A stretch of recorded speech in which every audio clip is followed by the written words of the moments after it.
Metro tonight, we have some new reporting on the so-called debt spiral that Metro claims it's facing over its budget issues. So WMATA's top officials met with D.C. Mayor Muriel and other city council members today, and they discussed some of the options for the future. As our Melissa Kim reports tonight from the Tinleytown Metro Station, this could have an impact on riders.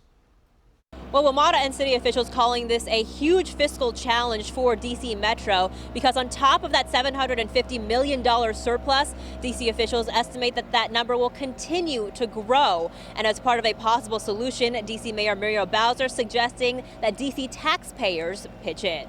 Just like you all, very hard to hire in this market, very hard to retain. So we have to be able to figure out how to pay people appropriately for the hard work they do. At the same time, look at our long-term forecast and growth. Metro General Manager Randy Clark estimates that by the fiscal year 2025, the agency will be approximately $750 million in the red, 38% of which is due to what he says is decreased revenue since the pandemic, which is costing them $288 million.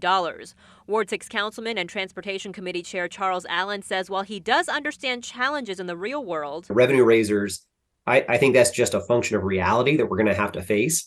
But however we solve that, I think it's got to be framed also as to that we are asking residents and businesses to be part of that solution. And it reflects that vision of the transit system that we've got to have for our city and its future. Part of the solution could include cutting services, specifically bus services, is concerning. It's DC lower income households and working families that would be the most impacted with that, because I think WMATA's even survey showed a quarter of all bus riders are making less than $10,000 per year.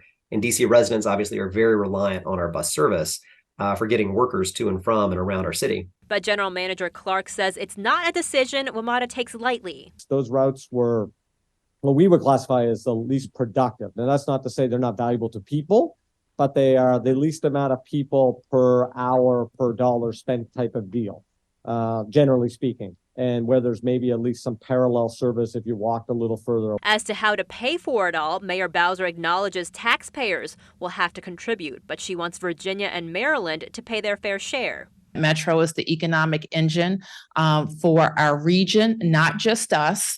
And we have to continue to work on the political solutions. These are political questions at the end of the day that will have all three jurisdictions come to the table for a long-term solution. The mayor says these discussions between her office, council members, and WMATA officials will continue. But most importantly, she wants the negotiations to be fair to both the DC Metro workers and the people who depend on the rail and buses every single day. In Northwest DC tonight, Melissa Kim, WUSA 9.